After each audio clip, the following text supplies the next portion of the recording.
Pero su historia no iba a terminar aquí. Apenas muerto, el pobre príncipe aparecía a ojos de alguien en las 4 esquinas del país, y a lo largo del siglo XIX surgieron muchos más, aunque en todos los casos se demostró que se trataba de impostor, pero la duda se había sembrado.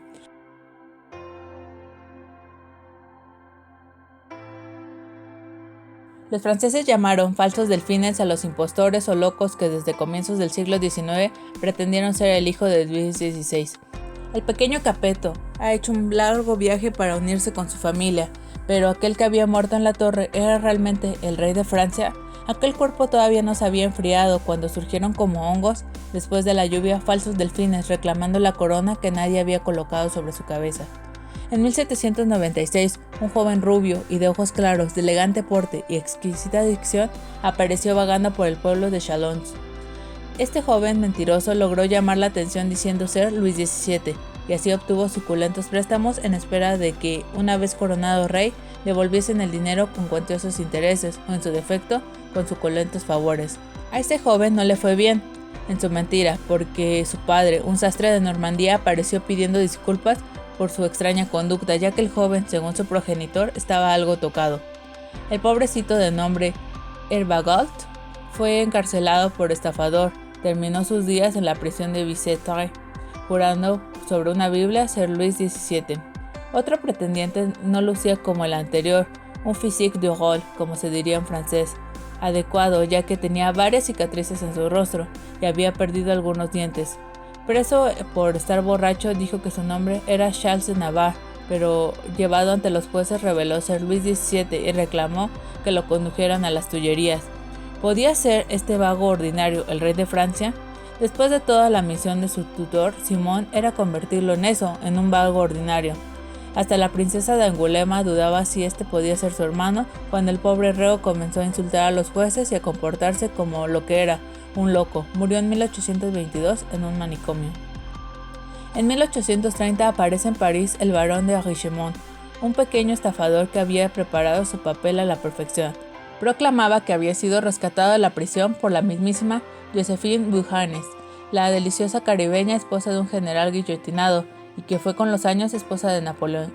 Richemont reclamaba para sí el trono del nuevo rey, Luis XVIII, al que instigaba de derrocador por usurpador. Naturalmente Richemont fue llevado a juicio y, como en una comedia de enredos, uno de los testigos proclamó que el barón Richemont no podía ser Luis XVII, porque Luis XVII soy yo.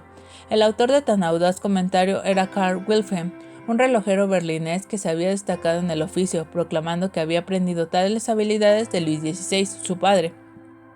Uno de los muchos puntos débiles de su alegato era que el autoproclamado rey de Francia no hablaba francés, argumentando que había olvidado su idioma natal después de tantos años de encierro y maltratos.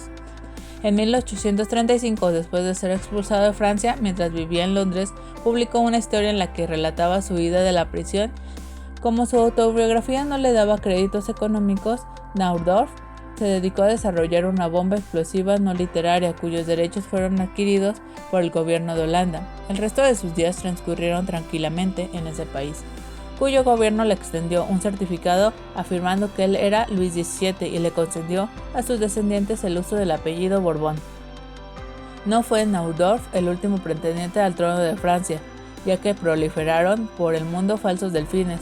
Un tal Louis Leroy declaró su lápida en el cementerio de New York con la flor de lis. Pierre Brasseur de Chicago afirmaba que la princesa de Angulema le otorgó una pensión de por vida, aunque no declaró el motivo.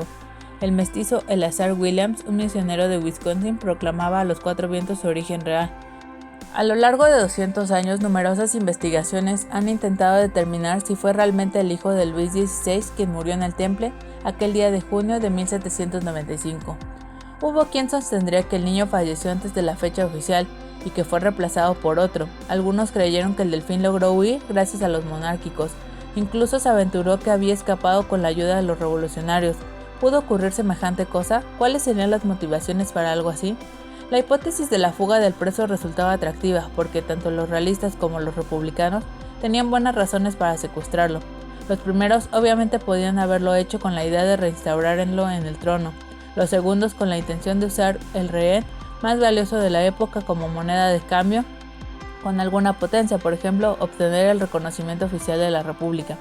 A mediados del siglo pasado, el historiador André Castelot llevó a cabo una minuciosa investigación y consiguió hacerse por un lado con el mechón de pelo que María Antonieta obtuvo de su hijo antes de su separación y por otro con el mechón guardado por el oficial Damont en el momento de la autopsia.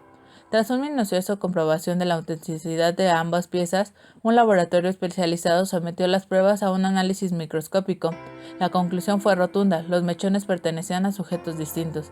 Así pues, quien murió en el Temple y quien se practicó la autopsia no era el mismo individuo que fue encarcelado en 1792.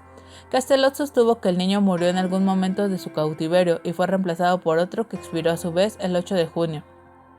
Aunque llevada con rigor, la teoría de Castelot es difícil de mantener. En el Temple, durante los 3 años de confinamiento, la vigilancia siempre fue estrecha y los pasos llevados a cabo por los responsables estaban cuidadosamente registrados.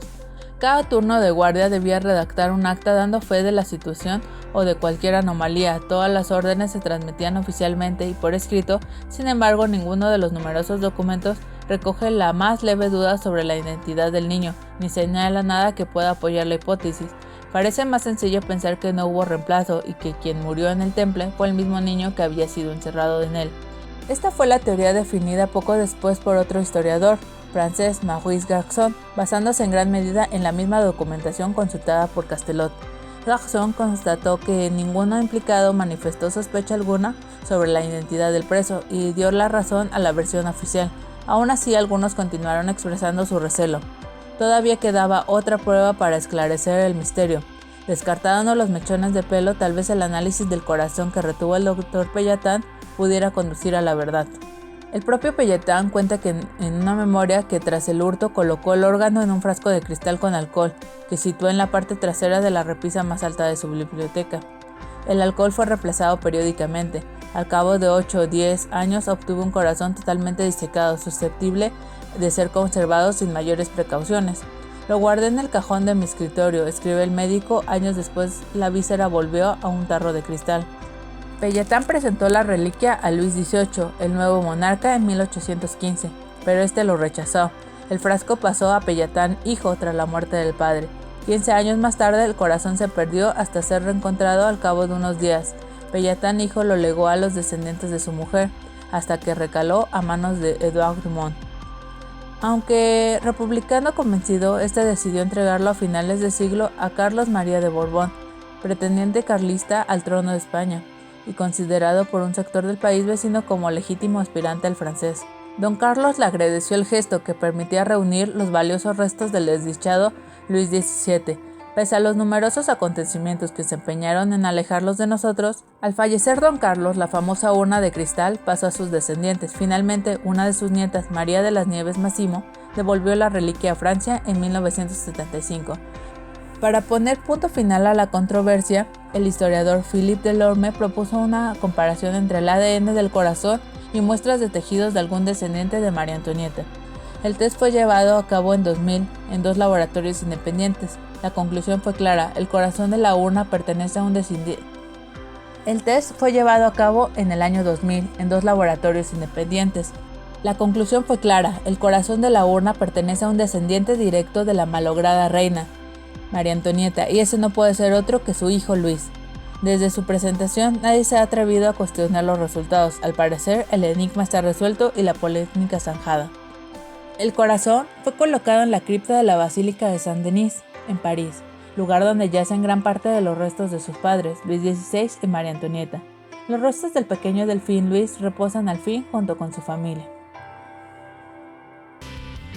Esto ha sido todo por el video de hoy. ¿Qué opinas? Déjalo todo en la sección de comentarios. Y tú y yo nos vemos hasta el siguiente video. Recuerda, dale like y suscríbete para seguir viendo más videos como este. ¡Nos vemos!